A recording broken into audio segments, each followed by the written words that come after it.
Bonjour aux consciences qui s'éveillent et bienvenue sur le podcast de l'éveil des consciences. Je m'appelle Evelyne et je suis la fondatrice de la marque éthique Consciousness Concept qui propose des accessoires de méditation et de yoga. L'éveil des consciences est un podcast gratuit qui part à la rencontre des personnalités inspirantes de ce monde. Des personnalités qui tendent vers un monde meilleur, le monde de demain. Les sujets auxquels nous ferons référence sont en lien avec la spiritualité, l'écologie, le bien-être, les nouvelles formes de pédagogie et plein d'autres sujets inspirants. Je vous invite à vous abonner pour suivre les actualités, à liker et à partager. Je vous souhaite une très bonne écoute et je vous dis à bientôt. Bonjour Wilfried Berger, je suis ravie de t'accueillir sur la chaîne de podcast de l'éveil des consciences. Bonjour, c'est un grand plaisir. Je suis très contente aussi que les consciences qui s'éveillent puissent nous écouter aujourd'hui. Alors Wilfried, je t'ai découvert au travers de ta page Facebook, justement qui s'appelle Vivre avec sérénité, où tu proposes des méditations guidées. Et puis, tu es actuellement en formation à l'école de la présence thérapeutique, donc, qui a été fondée par Thierry Janssen. Alors, Exact. est-ce que tu peux te présenter en quelques mots et nous expliquer un peu ce qui t'a mené, en tout cas, vers cette formation et vers ce parcours de vie?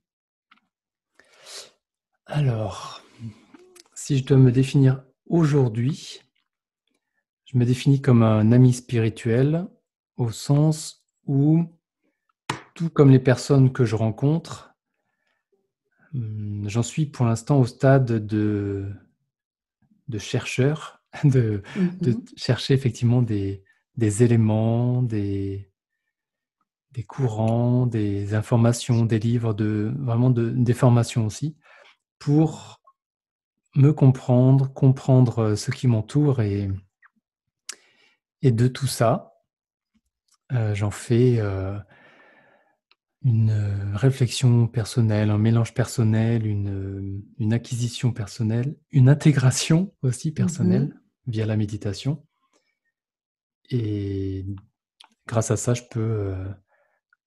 en tout cas, c'est pour cette raison que je me considère comme un ami spirituel, au sens où je suis, on va dire, sur le chemin avec les personnes que je côtoie. D'accord. Pourquoi j'en suis aujourd'hui à ce stade-là?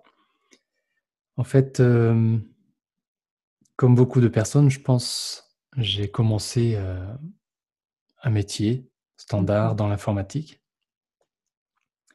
pendant une vingtaine d'années. Et puis, cette façon de vivre, de penser, de dépenser de l'énergie, Mhm. ne résonnait plus trop avec ma recherche, on va dire, plus que le bien-être. C'était vraiment le fait de chercher à tout simplement être et, et faire un petit peu moins. Donc je me suis cherché, j'ai arrêté le salariat, je suis parti dans une société qui vendait des systèmes de filtration d'eau français. Donc c'était intéressant Mhm. parce que c'est écologique, donc je me suis bien investi, ça a très bien fonctionné. Mais il me manquait encore la partie, on va dire, développement. Au début, je pensais développement personnel et avec le temps, je me suis aperçu que ce que je cherchais, c'était du développement spirituel, Mhm. vraiment au sens spiritualité de l'être et pas.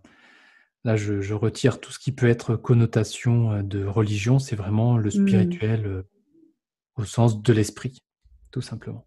Et qu'est-ce qui t'a invité justement vers cette plutôt comment tu as su en fait différencier justement que ce que tu recherchais c'était plutôt de la spiritualité et pas du bien-être ou pas le développement Alors, personnel comme oui. tu le cites?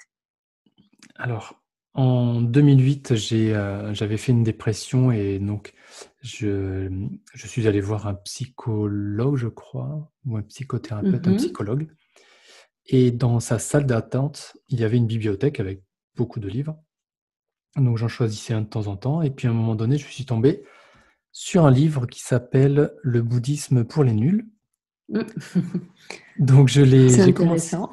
voilà, j'ai commencé à le feuilleter et ça résonnait bien avec ce que j'avais pressenti étant petit. Donc je l'ai acheté, je l'ai lu et donc je me suis mis à méditer dans cette tradition-là. Mhm. Donc ça, c'était ma première porte d'entrée sur tout simplement sur ce qu'on peut appeler aujourd'hui la pleine présence ou la pleine conscience, qui est pour moi la première marche pour, en tout cas, qui est vraiment la base pour pouvoir se développer sur beaucoup de sujets qui sont ou qui peuvent être utiles à chacun, que ce soit l'astrologie, le tarot. Il y a vraiment beaucoup d'éléments possibles. Et moi, ça a été la méditation. Donc ça a été vraiment le D'accord. tournant, c'était la dépression, la rencontre avec le livre, la Oui. méditation. Et donc depuis 2008, je me forme à tout ce qui est lié à l'être, à la souffrance, à l'esprit et au développement spirituel et personnel. D'accord. Donc ça a été tout un cheminement et puis aussi un peu des coïncidences ou pas qui t'ont amené vers cette méditation. Tout à fait. Comment tu as mis en place concrètement, dès lors où tu as lu ton livre et que ça t'a inspiré et que tu t'es mis un peu à t'intéresser au bouddhisme et à la méditation, est-ce que ça a été comme une évidence pour toi? Est-ce que du jour au lendemain, tu as commencé à pratiquer ou comment ça s'est mis en place concrètement dans ta vie? Alors, en ce temps-là, j'avais simplement cherché un centre dans ma ville, un centre de méditation. Et donc, j'en ai trouvé un qui était à, je crois, en ce temps-là, à 20 minutes de chez moi. Donc, j'y suis allé, je suis rentré dans l'association. Après, à un moment donné, je suis passé dans le bureau pour m'investir. Et actuellement, donc depuis quelques années maintenant, je suis guide de méditation dans cette D'accord. association. Ça, c'était un premier. Ça me paraissait une évidence au sens où j'ai toujours eu besoin d'apprendre, Mhm. de comprendre pour l'intégrer et pour le transmettre. Ça, c'est vraiment ma Oui. ligne directrice depuis tout petit, en fait. Mhm. Et Donc, donc, c'est au pour ça que je me travers suis de investi tout. dans la méditation, que je me Mhm. suis formé pour comprendre encore plus de choses au niveau de l'esprit, de tout ce qui est lié à la souffrance et de l'éradication des causes de la souffrance. Mhm. Et de tout ça, ça m'a amené à, échanger avec des personnes qui en avaient besoin, puis à me rendre compte que la plupart des personnes qui souffraient, Mhm. si on partait, si on commençait par la méditation, elles pouvaient commencer à prendre conscience pourquoi elles souffraient et donc elles pouvaient commencer à corriger, euh, ou en tout cas à moins déposer de graines de souffrance pour plus tard. Donc ça, c'était pour moi quelque chose de sympa à partager et à transmettre. D'accord. Et quand tu parles justement de cette souffrance, alors comment justement, comment est-ce qu'on souffre et d'où vient cette souffrance? Alors, la, la mauvaise nouvelle, il y a deux choses à savoir, c'est On qu'il y a une commence par bonne et la une mauvaise mauvaise. nouvelle. Bon, d'accord. C'est La mieux. mauvaise nouvelle, c'est que tout est souffrance. Oui. La bonne nouvelle, c'est que l'on peut éviter cette souffrance. Au sens où, dans, dans une relation, Mhm. toute relation est souffrance parce qu'elle est forcément changeante. Cela C'est fonctionne intéressant. pour les situations, pour les événements, pour l'être avec qui on est, pour Mhm. nos enfants aussi. Ça, c'est une part c'est un travail qui va être un peu plus difficile aussi pour Mhm. ma part parce que je suis papa depuis 13 mois Ah, même si je sais que ça va être... félicitations. merci. Voilà, tout ça pour dire que tout ce que l'on vit Mhm. est source de souffrance. Fort heureusement, il y a possibilité déjà de prendre conscience de cela. Mhm. Et en prenant conscience, on peut doucement, ça ne se fait pas du jour au lendemain, mais on peut doucement éliminer ce qui sera source de souffrance pour plus tard.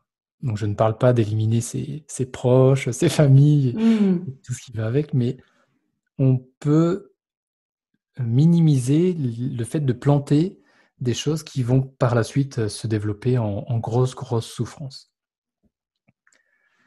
Ça, c'est D'accord.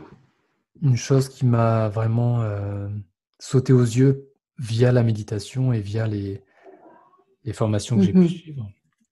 D'accord, donc c'est en quelque sorte comme en prenant conscience un peu de cette mouvance qui est la vie et du fait qu'on est tous en changement permanent, se dire que rien n'est fixe, c'est un peu ça l'idée. C'est un peu Euh, ça l'idée, oui. Parce qu'on et, a souvent tendance à penser, déjà, on pense que ce que nous sommes, on est quelque chose de fixe et qu'on ne change pas tant que ça après les années oui, qui passent, mais si on regarde bien avec les photos, déjà, on peut voir un changement avec les années qui passent. oui, c'est sûr. Mais Ça ne trompe c'est, pas. voilà, ça va plus loin que ça, hein. C'est vraiment sur le fait que au début d'une relation, effectivement, on se dit, consciemment ou pas d'ailleurs, on est avec cette personne-là pour la vie, que tout va bien se passer. Mhm. Et puis, les deux personnes évoluent, soit à la même vitesse, soit sur des chemins différents. Donc, à un moment donné, ça peut ne plus forcément coller. Mhm.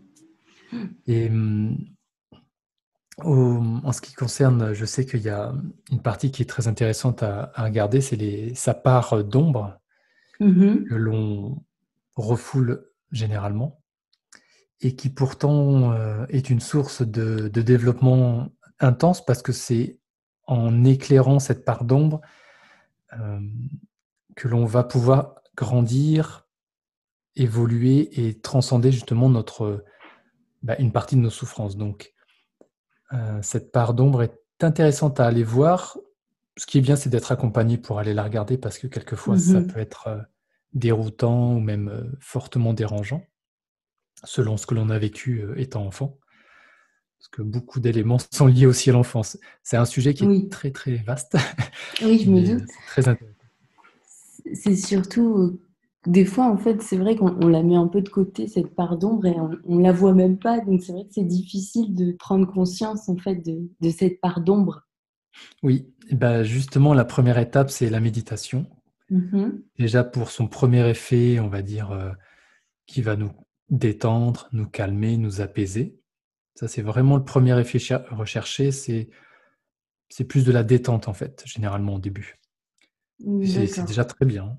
C'est juste par rapport, en fait, à une expérience personnelle où, justement, tu parles de cette détente en méditant. Je me souviens de mes débuts en méditation. Au final, j'avais ce sentiment que justement cette introspection, elle était tellement difficile que ça en devenait désagréable. Donc c'est assez intéressant parce que je me demande si c'est pas justement en lien avec cette part d'ombre dont tu parlais tout à l'heure. Alors, ça peut avoir un lien avec ça, parce que on a l'habitude effectivement d'avoir plusieurs masques pour donner l'impression que, par exemple, tout va bien, ou donner l'impression qu'on est Mhm. un bon ami ou une bonne personne à côtoyer. Enfin, on met des masques sur nos névroses qui sont entièrement liées à nos blessures d'enfant que l'on met de côté. L'exemple simple, c'est si on était enfant, qu'on est tombé et que l'on s'est moqué de soi, Mhm.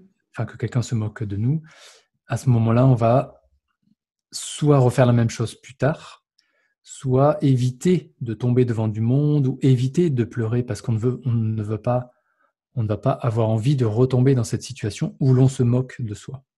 Mhm.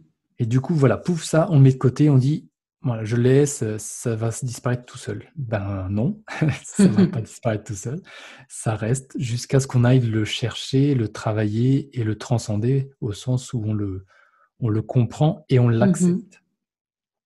Là aussi, ça se fait pas D'accord. du jour au lendemain. C'est bien d'être accompagné pour ne pas partir dans des névroses où on pourrait développer justement ce que l'on aimerait aller chercher, on pourrait le développer, le faire fois 10, fois 100 et en avoir encore plus peur. Donc, Hmm. il y a de très bons outils pour ça et c'est, enfin, à mon sens, je trouve ça très intéressant d'aller comprendre qui je suis, les blessures qui ont été déclenchées il y a plusieurs années, Mhm.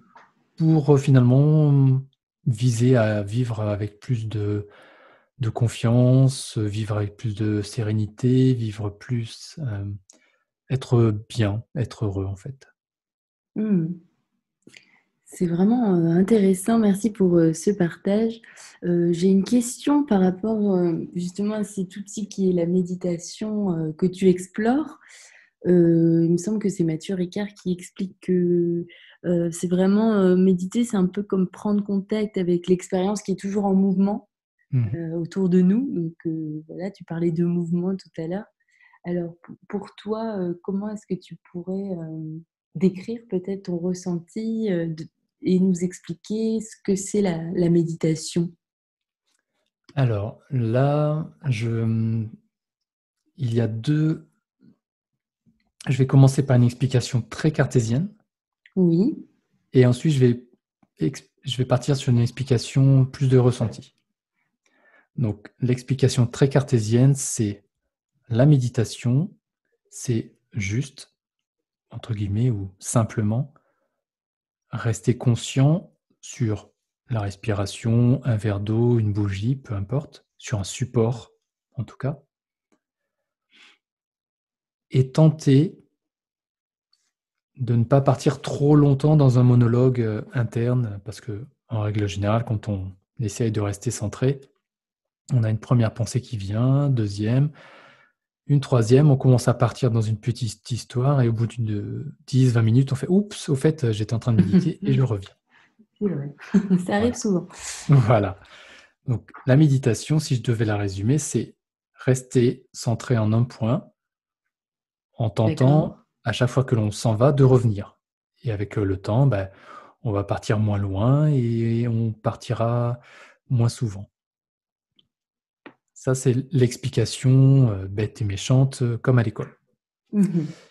Après, dans l'expérience, ça va pas être comme ça, surtout au début, parce que on a l'habitude d'être un petit peu en mode automatique et quand on fait son trajet maison-travail, on s'aperçoit même plus du nombre d'arbres, des potentiels animaux qui étaient sur, par exemple, des oiseaux qui étaient sur les arbres. Voilà, on est en mode automatique, je prends la voiture, je démarre, j'y vais, j'arrive au Oui. boulot, je travaille, je reviens. Voilà, Mhm. un peu comme ça. Je dis pas que c'est mal, je dis juste c'est un fait. Mhm. Ensuite, par la méditation, au lieu d'être dans le film, c'est un peu comme si vous étiez dans la salle de cinéma. D'accord. Vous allez voir les scènes et vous avez en plus la télécommande, Mhm. ce que j'ai appelé moi la zapette émotionnelle. Vous avez possibilité de mettre sur pause et de pouvoir prendre le temps d'observer. Mhm. Et de ce pouvoir ou de cette capacité à...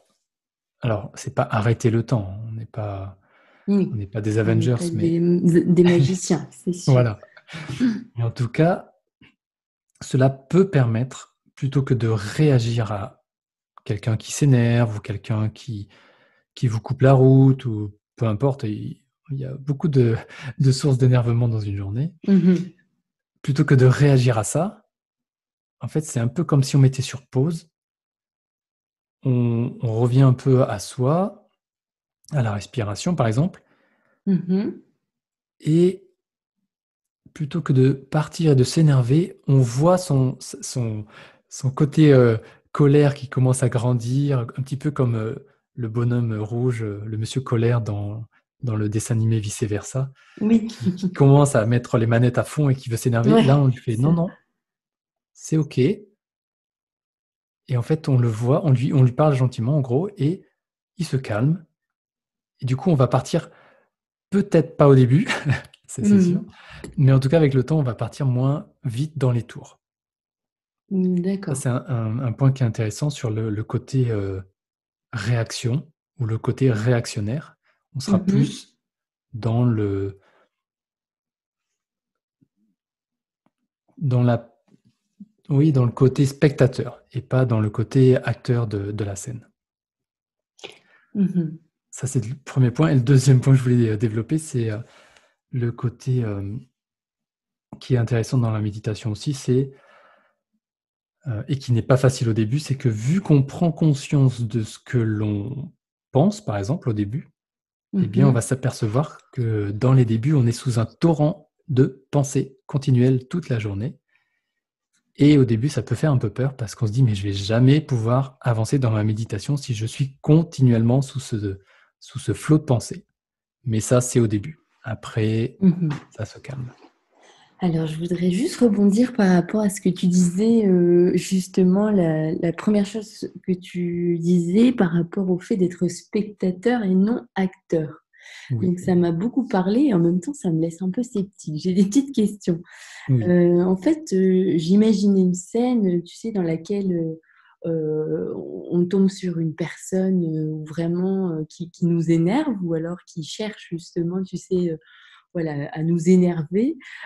Comment faire, tu vois, concrètement, c'est vraiment prendre le temps de respirer tout en accueillant l'agressivité de la personne qui est face à nous, mais en même temps, comment pas tomber justement dans ce non-respect de soi. oui. Trouver l'équilibre entre, en gros, j'accepte, mais en même temps, je vais pas tout accepter, je vais pas faire la Voilà, personne béate. c'est un peu ça. D'accord. Tu Non, mais vois, où on est c'est aussi normal. un peu, enfin, aussi, la dernière fois, j'ai écouté aussi une vidéo de Thierry Janssen qui expliquait que aussi méditer, c'était à la fois être acteur, donc aussi Oui. réagir. Alors, comment est-ce qu'on peut faire pour trouver cet équilibre? Alors,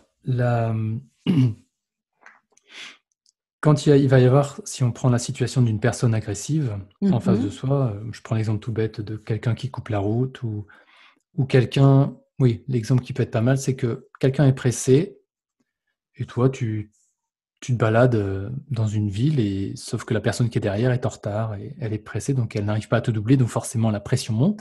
Et oui. quand elle arrive à te dépasser, forcément, elle te fait un joli signe en passant et elle t'engueule. Bon, Ah, chose qui arrive quand même souvent, malheureusement. voilà. Donc la première réaction que l'on peut avoir, c'est automatiquement on monte dans les tours parce qu'on a été agressé verbalement et même visuellement. Mhm, Ça, c'est l'effet réactionnaire. La réaction que l'on peut avoir de par la pratique, ce sera justement pas une réaction en fait. d'accord. Mais c'est pas voulu. C'est ça que j'explique aussi aux personnes que j'accompagne, c'est que la méditation, bon, effectivement, dans les débuts, on fait des méditations guidées pour faire plutôt de la relaxation, pour descendre la pression, Mhm, etc. Une fois qu'on monte doucement les marches du bien-être, le, la méditation va vraiment apaiser ce mental qui est tout constamment en train de ruminer, de chercher ce qui ne va pas dans une journée, ce qui ne va pas dans un mois, ce qui ne va pas dans une année, ce qui ne va pas dans sa vie, enfin, mhm, qui va chercher que le négatif, et c'est très bien pour certaines situations. Là, en fait, c'est vraiment parce que de par la méditation, on rentre dans une habitude de ne pas réagir. La méditation, l'exemple ou le support que l'on utilise pour méditer, ce sont les pensées. mhm. On, on- on reste centré sur un point et il y a une première pensée qui arrive.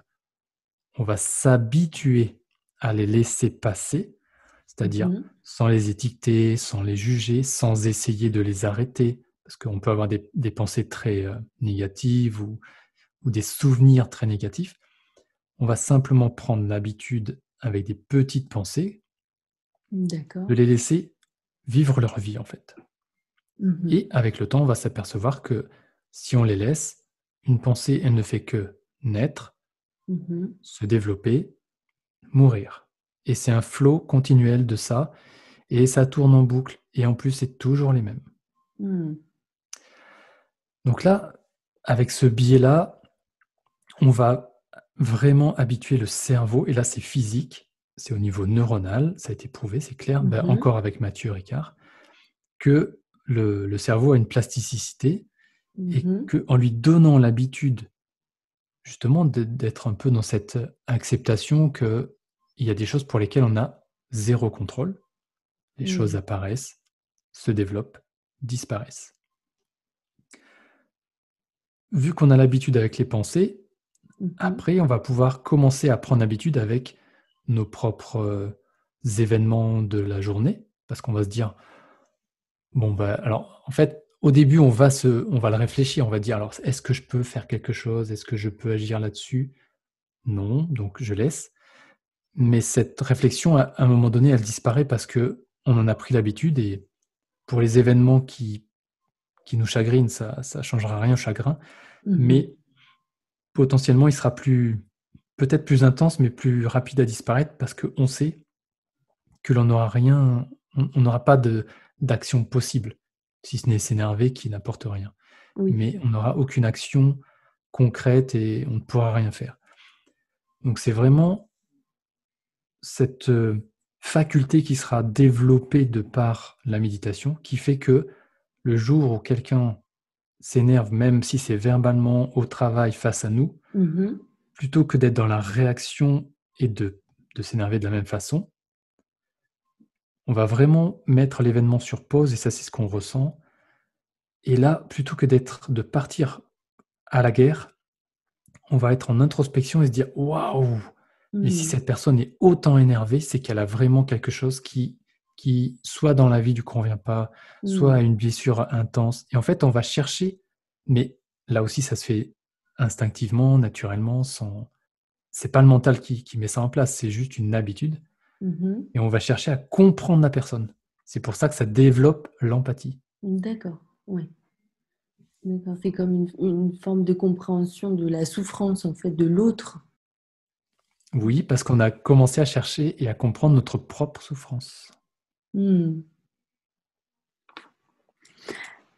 Aujourd'hui, tu es donc à l'école de la présence thérapeutique. Est-ce que tu peux nous expliquer en quelques mots aussi ce que tu fais dans cette Mhm. école, en quoi consiste ta formation? Alors, l'école de la présence thérapeutique mise en place par Thierry il y a 5 ans de mémoire Mhm. est une école initialement ouverte que pour les thérapeutes et puis il a eu beaucoup de demandes de personnes qui ont des métiers comme professeurs, pompiers, euh, D'accord. Ah oui. de personnes qui sont en contact avec d'autres personnes. Du coup, ça a été ouvert à toutes les personnes qui avaient cette notion de contact ou d'aide d'autres personnes. Dans cette école qui dure 3 ans, la première année, on va aller justement tenter de comprendre nos névroses d'adultes qui sont Mhm. entièrement liées à nos blessures d'enfant ou d'enfance. Mhm. Donc ça, c'est une partie qui est brutale, qui est confrontante, et c'est pour ça que tout à l'heure je parlais de l'ombre, parce que justement, on va aller chercher ça, on va aller voir ça, on va aller expérimenter ça et échanger avec toutes les personnes qui sont dans le groupe. Et pour combler chaque blessure, nous avons des exercices de bioénergétique qui Mhm. permettent justement de pas forcément guérir dans l'instant, ça c'est pas possible, mais en tout cas d'aider à, à guérir avec le temps. D'accord. Ça, c'est la première année. Alors, j'ai pas le détail de l'école sous la main ni en tête. Mhm, Je sais que dans la deuxième année, donc première année, on s'occupe de soi. mhm, Deuxième année, on s'occupe de l'autre, c'est-à-dire comprendre peut-être les réactions ou comprendre le, le fonctionnement en lien avec les échanges entre personnes et autres. mhm, Et la troisième année, là, on va voir plutôt tout ce qui est dans l'ensemble, dans l'accompagnement, dans l'écoute, dans bien sûr, dans la méditation, dans le lâcher-prise, parce qu'il y a aussi des exercices sur cette partie-là. mhm. Et le but, j'ai envie de dire, c'est vraiment de pouvoir accompagner les personnes avec une vue plus vaste que juste la vue psychologique. Mhm. Et donc là-dedans, c'est pour ça que l'on fait rentrer le côté spirituel au sens vraiment esprit pour comprendre comment il fonctionne. Et qu'est-ce que je pourrais ajouter là-dessus? Je suis en train d'essayer de ressentir la première année. Prends ton Oui, la temps première année, c'est vraiment là-dessus, hein, sur cette partie se comprendre. de Et se comprendre. Ouais. c'est bouleversant, mais Ça doit être c'est bouleversant à la fois. intéressant. Oui. Alors, je me doute aussi que ça doit vraiment être un cheminement, parce qu'on s'est tellement aussi, comment dire, on a tellement grandi dans des sortes d'automatismes. Et je Oui. pense qu'on réagit aussi beaucoup, enfin, c'est très inconscient, donc ça doit vraiment être troublant en fait de voir tous ces schémas qu'on a l'habitude de faire et enfin de replonger dans des traumas d'enfance. Ça a l'air vraiment pas mal, mais ça doit être frustrant aussi à la fois. Mais c'est intéressant de voir que on le voit très facilement chez les autres. Oui, c'est pas faux. Et par contre, en fait, ce que vous voyez le plus chez les autres et qui vous Oui, déplaît, c'est parce que c'est une part d'ombre.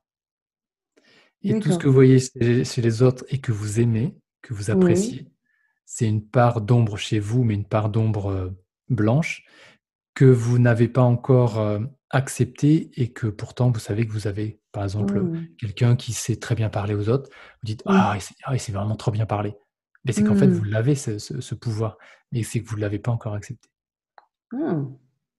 Donc c'est intéressant de se dire qu'on peut aussi, on peut aspirer à devenir telle personne. Toutes les Aussi. capacités sont en nous. C'est pour ça que les mentors sont c'est quelque chose de très en vogue et que ça a souvent fonctionné parce que le fait de copier une personne que l'on apprécie et pour laquelle on aimerait lui ressembler, par exemple, ou Mhm. avoir la même réussite, etc., bah, de copier ce qu'il fait, de faire ce qu'il fait, de manger ce qu'il mange, de penser Oui, comme il pense, va nous amener à avoir les mêmes résultats parce qu'on se met dans le même flow, en fait, dans la même d'accord. énergie, dans le même sentiment. Donc, inévitablement, c'est vraiment du mimétisme, hein. C'est ce que Oui, fait l'enfant comme l'enfant, avec les oui. parents. Et ça, Mmh. je m'en suis aperçu grandement grâce à ma fille. Et Mmh. donc, ça permet vraiment de faire aussi attention à ce qu'on dit, ce qu'on fait. Oui, c'est incroyable, c'est ce que je vis aussi. Bon, il est encore petit, mais mon petit bébé de 6 mois, enfin, c'est incroyable de voir Ah, mais déjà le c'est mimétisme. génialissime Ouais, voilà. quand Moi-même. quoi qu'on fasse, Ouais. il va vraiment, vraiment le refaire. Et plus il grandit, Ah, ou elle grandit, et là, elle est, dès qu'on fait quelque chose, elle veut voir, elle veut manger ce qu'on mange, elle veut boire ce waouh. qu'on boit. C'est un truc de fou. Donc les enfants, c'est à la fois une expérience confrontante parce qu'elle vous met mais, un miroir face à vous, mais alors, une force. On est vraiment Mhm. obligé de voir qui on est. Et donc ça, c'est la partie un peu moins sympa. Mais en même temps, c'est du pur amour Sans enfin, condition. naturel, quoi, Voilà, inconditionnel, pur. c'est ça. Exactement. Voilà. C'est magnifique. Yes. Alors, aujourd'hui, donc Wilfried, tu proposes des séances de méditation guidées sur ta page Facebook, Oui. notamment. Alors, quels sont tes projets? Est-ce que tu peux nous parler un peu de toi, Alors des en projets fait, à venir? lors du premier confinement, je me suis dit, bon, il y a beaucoup de personnes qui souffrent. Qu'est-ce que tu peux Mhm. faire? Oui, puis Alors on est j'ai en dit, plein dans bon, le mille là, c'est le moment avec tout ce voilà. qui se passe. Là, c'est vraiment, j'ai des personnes qui sont dans une souffrance, mais vraiment hallucinante. J'ai dit, bon, une chose que je peux faire qui va à la fois ne pas me demander trop de temps et trop d'énergie, et en même temps aider pas mal de monde, ça va être Oui. simplement de méditer. Donc, sur ma page, j'ai simplement dit, ben voilà, pour le confinement, je vous propose tous les soirs Mhm. une initiation à la méditation à 21h. Oui, d'ailleurs, je tiens à préciser que ma belle-mère te suit tous les soirs ou tous les jours. Elle s'appelle Rolande. Je pense même qu'elle commande tous tes posts. Il y a des chances. Et j'ai que des retours positifs. Donc, c'est que ça Voilà. fonctionne réellement. En tout cas, Oui, oui, ça ça fait fonctionne du réellement. bien. Je ne pensais pas qu'il y aurait autant de monde et Oui. que ça aurait autant de, qu'il y aurait autant de personnes qui cherchaient à méditer, en fait. Je pensais que Mm. c'est quelque chose que je voulais lancer depuis pas mal de temps, mais je restais toujours sur le stress, le stress, le stress, mais en mettant trop Mhm. l'accent là-dessus. En plus, je me suis aperçu que c'était vraiment pas une bonne chose parce que le stress, c'est vraiment un ami quand on sait le comprendre. Mm. Donc, voilà, bref, j'ai lancé les méditations et ça a bien fonctionné. Donc, j'ai fait ça le premier confinement. Ensuite, bon, après, entre les deux, il n'y a pas eu beaucoup trop de temps, donc j'ai relancé ça pour le deuxième. Mhm. Et à la fin du deuxième, là maintenant, c'est une fois par semaine, tous les mercredis soirs à 20h30, il me semble. Oui, D'accord. donc voilà, initiation, méditation, très simple. C'est vraiment des initiations, c'est de la méditation guidée. Mhm. Tout le monde peut en faire. Nous avons des enfants qui viennent et ça, c'est vraiment génial. Waouh, donc c'est vraiment pour tout le monde, ouvert à Ah, vraiment tout le monde, tout le monde, tout le les monde. Vous enfants, voyez les pas de... adultes. Très bien. Alors concrètement, comment est-ce que tu peux t'inscrire? Il suffit juste de Ah liker ta page bah oui, il Facebook et suffit de d'aller sur participer. Facebook. Le mieux, c'est de s'abonner à la page pour être sûr de recevoir la notification quand ça démarre. Mhm. Ça, c'est pour les initiations. Et ensuite, tous les dimanches soirs, je propose aux personnes de venir à un atelier lui aussi gratuit. D'accord. Je vais expliquer, et ça choque tout le monde, mais c'est ça que j'adore dans cette phrase, c'est que je vais expliquer comment faire du stress votre ami. Ça, c'est intéressant. Ça pourrait en Et intéresser plus d'un, dont moi. oui, Donc, où est-ce qu'on peut te suivre, Wilfried?